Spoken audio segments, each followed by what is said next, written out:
Hi, I'm Rachel. Hi, I'm Ashlee. Welcome to the Capital Mom Real Life Conversation.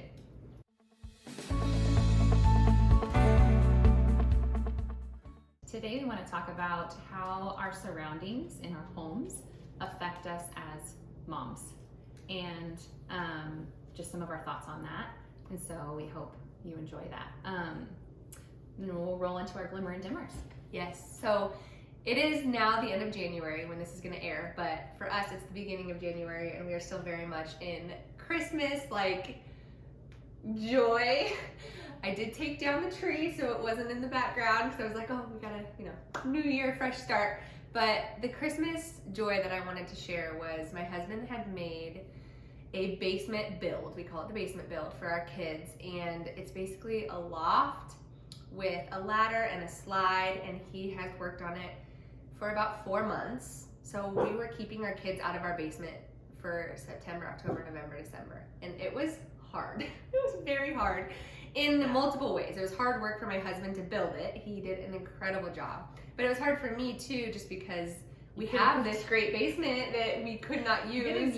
And we got through it and just seeing their faces light up on Christmas morning was so worth it. Thankfully, I was hoping it would have this full, so worth it moment, and it did. And then just after that, seeing all of our friends come over and use this space, which is exactly what it's meant to be used for. So we had a New Year's Eve party, and there were just 8-10 kids down there running around playing, and just seeing everybody using it just made me so happy. Quick dimmer though, my kids did get hoverboards, and I love the hoverboards. However, our baseboards. Oh yeah, Ashley has hoverboards too. We've only had them a week and a half, and our baseboards are all sorts of messed up, and I'm just like, oh no. Yeah, I probably should have warned you. We have some, yes, and our doorways, I feel like, are the ones that get it too, and then our baseboards aren't as tall as yours are, and so our walls even sometimes get it too. Yeah. So that's not my favorite part. Yeah. But the kids love them, so I guess. Win. I don't know. Ish. It's a win-ish. Yes. It's a win-ish. Yes. Okay, well, mine is actually pretty simple, but we're just trying to get outside a little bit more as a family, and the weather was actually so nice here in Nebraska over Christmas time we got outside to play Foursquare, and you know how every kid is a little bit different on what they'll want to engage in or not, but we were able to have our oldest and our middle and me and John, and Levi was just riding his bike around us, but all of us playing Foursquare, and it was so fun. It was really, really fun. I love great Foursquare. Lessons that we were talking about, learning to when you have to go to the Jack Square. I don't even know because I just didn't. I don't know. The one that doesn't have, it's the lowest where you start, and anyway, it was just really great. So we just had a really great time outside, and so I'm just grateful for that. Yes, We're just happy to start off the year with more outside time than usual. Yes, we were just talking about the 1,000 hours outside. I don't know if you've heard of that, but setting a goal to be outside for 1,000 hours from January to December, which doesn't maybe sound that hard, but then when you look at it, it's actually a huge commitment, and every single day you're outside for multiple hours, which is hard in the winter, very easy in the summer. Yes, although they do make it so that they average it out throughout the year for you, because I looked at it and then I sent this to my husband, because this is 1,000 hours outside is something that we want to do as a family. And I was even if we only get halfway there, I'm I still think it'll be amazing to see just how much time we're spending outside and be able to show that to the kids. But also for myself, I need a goal to get outside in the wintertime. I just do. Yeah. Because I would just not go out and be a sissy for me. Yeah. Anyway, so we've actually been outside a little bit every day, except I think yesterday we were out between cars, but I'm super excited about it. And in the wintertime, you only have to get out an hour a day. And then it's easier to be out longer in the summertime. So I have a friend who did it. She did 1,003, and I'm so proud of her because I follow her on social media, and I see every day she posts videos of her and her kids outside, and I'm just way to go, mama. I know. She did it, and I just think that's so cool. So it really is. Yes. And even if you don't get there you're still outside. Like, you're still doing a great job, even if it's not 1,000. Yeah. I think anything is better than nothing. Yes, it's being really purposeful, and your kids know that you have a goal, and I just think that's even really helpful. It's not just me being like, get outside, like, go, but we all have a goal to get outside. Yeah. That's what I need. Yeah.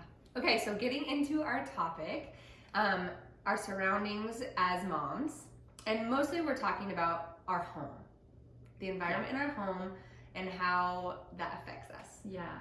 So we were having a conversation yesterday, and this has been really like on my mind a lot starting into this new year and with this Christmas break. And so one of the biggest things that I'm trying to do is live with less.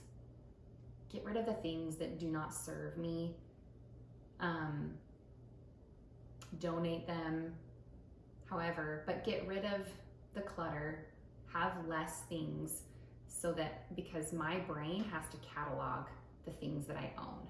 I don't know if any of you other moms feel the same way, but I feel like if we own it and it is in our home somewhere, even if it's not super present in the front part of my brain, it's cataloged somewhere that exists, because that's how we find it.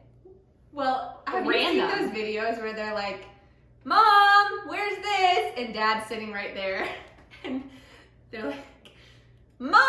Because they know, like, Mom is the one who, not saying that dads don't, but most of the time. No, but like usually their work is outside the home. Right. Often, not always, but it's outside the home, and they would know where their stuff and work is. Right. But in our home, we are the keepers, and so and kids know that, and so, but it's also a huge responsibility to be the person who knows where everything is and organize it in your brain and physically in your home. Both. Yeah. And I think it's very normal that we all come to this stage at some point, unless you're really good at it from the beginning, because you start with like nothing. Yeah. When you start your home. Yeah. You have like nothing. And then it just like gradually accumulates. Yes. And then gradually you're like, oh, wow, what is... I remember when we moved into this house and we were like, wow, this house is so big, like we're never gonna fill it. And the guy that was selling it to us was like, trust me, you're gonna fill it. And now here we are. Yeah. And we filled it. Yeah. Yes. So I've been trying to be really purposeful about the things that I have, and even one of the things being that if that thing does not serve me and bring me like when I see it makes me feel good, gives me some sort of positive emotion, then I ask myself, like, do I really need it then? I love that. And so if all the things that I have in my home are like, when I see it, it brings me joy or peace or calm or some sort of emotion rather than just something there on the shelf, then I want to keep that. And the stuff that doesn't, donate it. And I'm not a great seller. I can't, my brain just doesn't function that way where I like try to sell it online or whatever. So donation is what works for me. And I think that the burden that it has on my mind isn't worth like donating it. Like that saves me it feels like a mental cost if I can just donate it rather than being like, well, I should do it this way. And then I hold on to it for 3 more months. And going through all the steps. Like, for example, I have a table posted on Facebook Marketplace and it hasn't sold for like 3 months. And it's just sitting in my basement. And I'm like, okay, it's not serving us. We don't need it.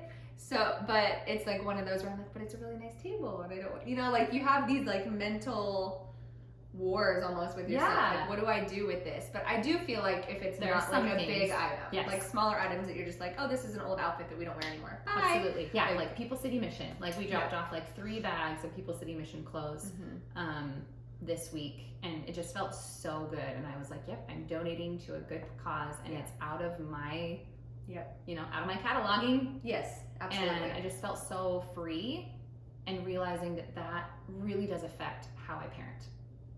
Yeah. So an example that Ashley and I sat down yesterday and just talked about what we're going to talk about today. And this happened just yesterday where my house, it wasn't necessarily stuff that I don't need, but my kitchen had, breakfast was still out and kids were coloring on the table and there was just, it just wasn't what we'll talk about later. It wasn't a resting room, which I'll tell you more in a bit. Yeah. But then my daughter was on her hoverboard and she was riding with our 2-year-old, and they crashed and both fell, and tears and all that. And I think if my brain hadn't already been overwhelmed by my messy kitchen and my messy house, I probably would have responded differently. Like I would have been like, "Oh, are you guys okay?" I would have checked in nicely. But since my brain was already like, I was just like, "We're done with the hoverboard. Put it away." And I do, like, it's just crazy how much, for me as a mom, my surroundings really, really do affect me. So when Ashlee brought up this topic, I was like, yes, ding, ding, ding. Like, and I know that we're not the only ones that feel this way. Yeah, absolutely. And I think, like, for me also, my little guy loves to like play, and I notice that when I feel like the room is at rest, we'll talk about it again, but when I feel just decluttered, then and everything has a purpose that I see, like I'll get down at his level and I'll play with him and I can be creative. But if I have that in my mind, I know I can be creative, I know it, but I there's like a barrier, can't be creative. Like he's like, let's play Paw Patrol, and I'm like, I don't know what to come up with. And like, I can come up with stuff and I know it, but there is a barrier there, and I don't want that. I don't want that for this year. I want to be more present, while also acknowledging things still have to happen. Like I still have to take care of it, but how about if I take care of less? Like if I have less to take care of, I can't take care of it less, because that does not help.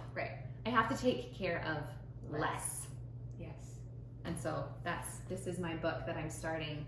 I haven't read all of it. The Year of Less. It's called The Year of Less. I love it. Haven't read all of it yet. I'm about like a quarter of the way through. But just in my attempt to live off of less and need less, so that I can really truly be present, so you can and give really enjoy more. this time. Oh! That's so good! Yes! But like receive more too. Like I can't receive what they're trying to give me either, when my brain is like, I have to do this. Like I have to do this. And we also talked about not only physical clutter, like things that we have on our counters or whatever, but electronic or digital clutter. Because that also has caught up to me. Don't know if anybody else feels the same way of like, why do I have all these apps?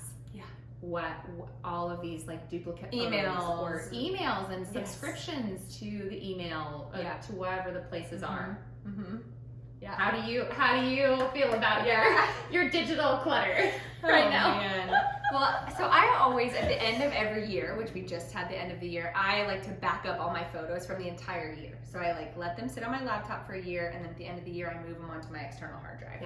And so like I'm in that process right now, and kind of same thing. Like I was in the middle of trying to figure it out, and I couldn't remember how to do it because I only do it once a year, and like it just caused me stress throughout my day, where I'm like, oh, I'm gonna wait for my husband to come home and help me because I can't remember how to do it.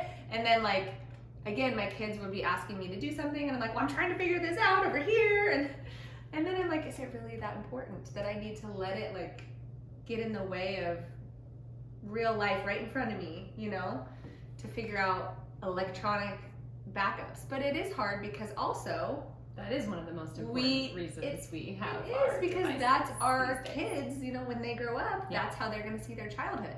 So again, that's an important tab open in our brain that we need to figure out as moms. If we can, so just trying to find a way to organize it smoothly. And also, just, this is a totally different topic, but like social media. If you're following somebody who is not bringing you joy, same thing like not serving the things that you care about most, like not discussing or bringing to light things that inspire you and that you care about most. Or if it's sucking from you, like making you fall into that comparison trap of like, how come this person gets to go on 3 vacations and I've been stuck here in Lincoln, Nebraska in the cold weather all winter? Or how come this person's house looks like this and my house doesn't? Like, that is not gonna make your life better. And so just unfollow. Bye-bye. Have it be the year of unfollowing too, where you unfollow the things that are not bringing you joy. Yeah. Like if you don't look at that and feel just like warm and inspired, why keep it? Yeah. Like why? And so, yeah, I have some, because I don't want to, like, I don't think that all social media is bad. Yeah. And I think that it is a part of our world right now. I think it can be very helpful. So I have like, there are a couple of them that I like love every time when I open it up, and if it's there. One is a plant you. I love it. Is what We're it's officially called. in our 30s. I know. Oh my gosh, but it's all said about that 15 years ago. plant you. I know. Okay, but it's like a plant-based, like cooking and meal plans and stuff. And every time I'm like, oh yes, that looks so good, and I want to try it. Yeah. And then another one is traveling, and I'm like, yes. Yeah. I totally want to save my money for traveling, so that when I turn it on, I'm like, nope, yep, I don't need to buy anything because I just want to travel with my kids. I just want to have experiences with my kids. So like that one, and then like they have tips for traveling and like how to save, you know. And then another one is it's like a gentle nomad, and it's just like her out like with her kids, but like taking her kid out and just taking a picture of like the bark. Like she might just be out with the bark of the tree and see some like neat design in it, or like all the simple things that I'm like, they are right there and they are free. Like nature is like, so here I am, come see me. And I feel like the world can feel like nature is farther away than it really is. And there's so much there that I think can fill us up. And I know it's different for everybody, but that's how I feel. So those are some of the things that I have specifically followed. That's great. And I do not follow very many people. But it's not because I don't care about everybody else. Like my friends, if they really care about me, or if I care about them, like we'll reach out to each other. We will. But yes, those are some of my thoughts on that. Good. But also like with social media, and we've talked about like apps too. So like getting rid of the apps that also like, meh, if I really don't need it. You open up your phone, and then there's less a million things to distract you. It's so hard for me when I open my phone. One of the biggest things that happens to me is I open it up for something, and I am distracted by 5 to 10 different things. As moms, I think sometimes we need breaks. As you all know, we all need breaks in our day, and I feel like it's easy to just like pull up your phone and completely disassociate from your life. Like, oh, look at all these things I can just do, and I'm just gonna ignore everything else because I can just zone out. Which is maybe sometimes okay, but I think that there's so much healthier ways to take a break. Like and we want to model that for our kids too, which kind of brings us back to this whole topic of how our surroundings, how the things that we have in our life like affect us as moms, and then how we are then portraying that to our kiddos, either helping them learn good habits, being very honest about it too. Like my kids know that like I do need to use my phone, but I don't love having it out, and we have an open communication where they can be like, hey, your phone, mom, and call me out if I need it, because we're gonna need to do that later on too. Absolutely. That's healthy. But one other thing that I had mentioned, or that we had talked about too, is that sometimes the things in our home, and I think involving your family with this, we're gonna kind of move into like a notice and do. Actually, why don't you do that? Now? So this is not our original idea. But we hope to incorporate it. This is our plan.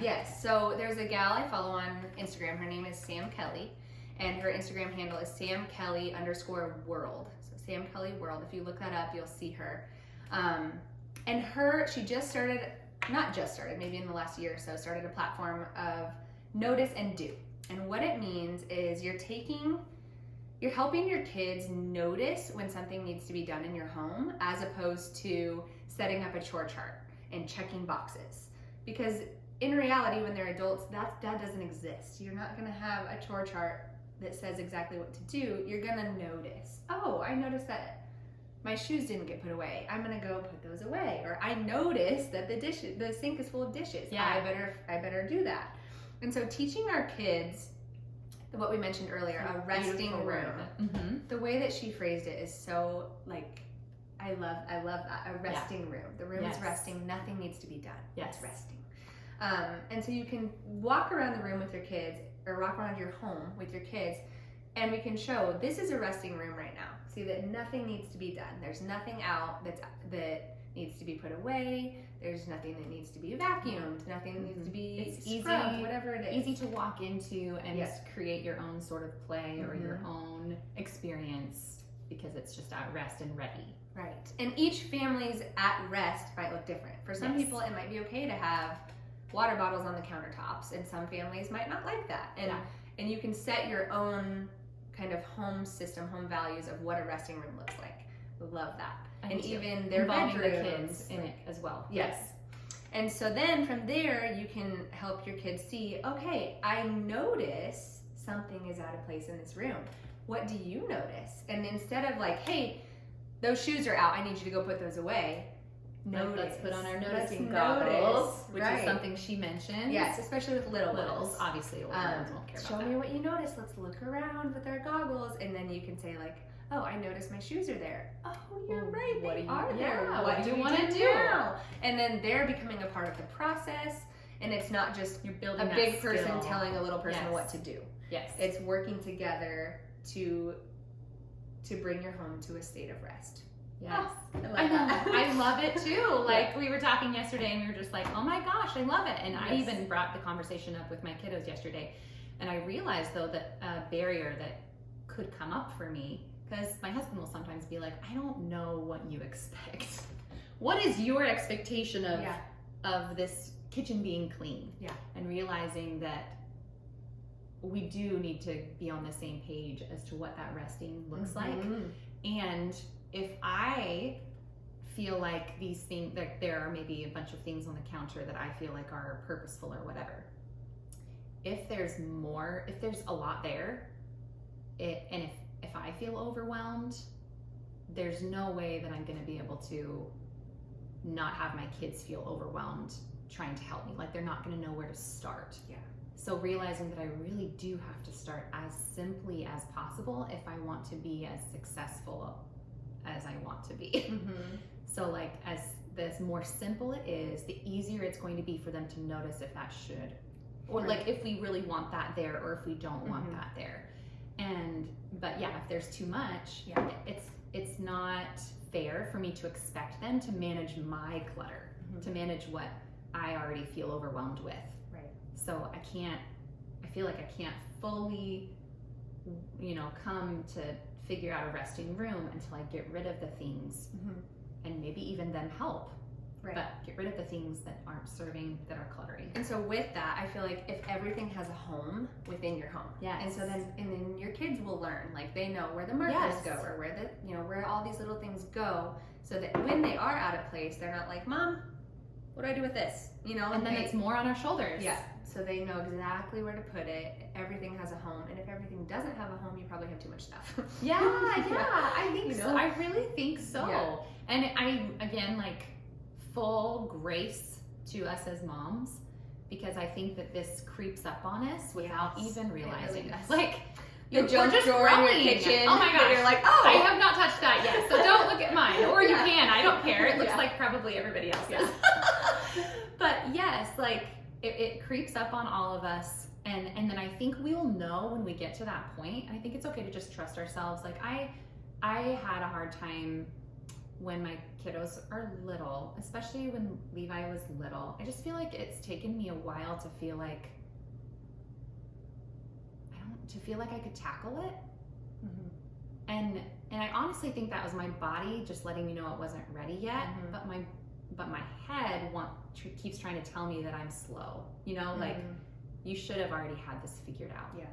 I think I just want to offer you that grace that like you're gonna get there, if that gives you any hope in getting through a tough time right now, because I have been there, and I know they come in waves, and we just take them as they come, and we try to feel great, feel more motivated. Yes. And other times we're more like, motivated I need to rest.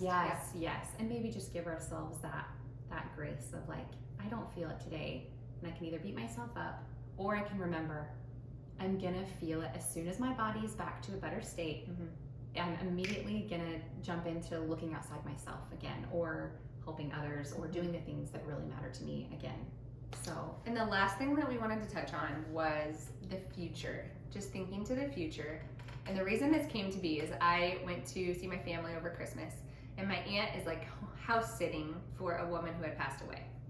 And they're doing this just to wait for all of their children to come back to go through all the stuff of the house. And in going there, my aunt kind of came in and they're like, they want to get rid of everything. So come in and look around. If there's something you want, just grab it. But it got us to this point where we were like, whoa, like this house is packed.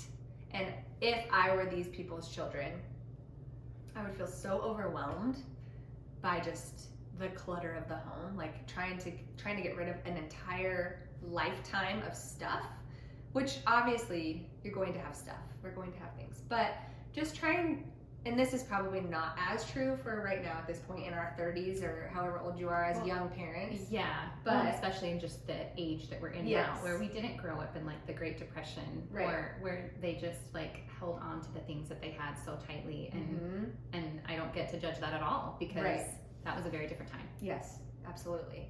But just setting our kids up for not having to walk into the storage room, not having to walk into your storage room and be like, none of this seems like it has a purpose. I don't even know what to do. I just want to turn around and close the door. And so just like kind of thinking it through that lens of, if this is just going to sit in my storage room for 30 years and I'm never going to open this box, do I really need to keep it for my kids to go through one day?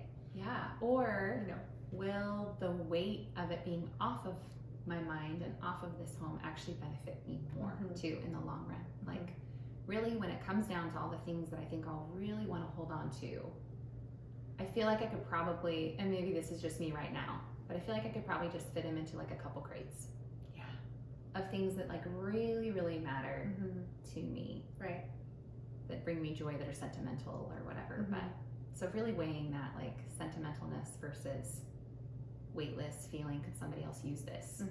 And even just sometimes space. Sometimes when you get rid of stuff and you're like, oh my gosh, I can walk in here. This is amazing. Yes. That feeling too is also so freeing. Yeah. And then I feel lighter, and then I am more present with my kids. I'm making eye contact more. That's one of the things that goes for me when I realize I'm stressed and thinking about other things, and I just like don't get down at my kids' eye levels and just really see them. And I really want to take advantage of this time. They're little. This is our time to like magical time, soak it up. Yep. So anyway, we hope that this offers you some hope or some, well, I don't know, just something that helps you this year. Something to strive for, that when you look around, even just looking at your belongings and thinking, does that bring me joy? Do I need that? Do I need that? Yeah. And if not, it might be someone else joy. Yeah, absolutely. And then just teaching our children, if you can, like what we talked about, notice and do, finding that resting room and what that looks like for you, and as an entire family getting on the same page, I think that could just be incredible what that can do for your home, and getting everybody like, we all know what this room needs to look like, so what can we do to work together to get it there? Yes, because that's ultimately, like, as moms, that's what I want. I want the engagement of the family to help me as we're taking care of the home, because that is what overwhelms me a majority of the time. Yeah. So if I can simplify it enough that they can help me, then like that to me seems like a great win-win. Like, kids are learning how to notice. Yeah. I'm getting help. Yep. I could just see us having better memories and better experiences together that way. And then we're setting them up for adulthood one day when they're taking care of their own home. So, yes. Okay. So thank you for joining us this month. You don't need to do motherhood alone. Come join our village. Exactly as you are.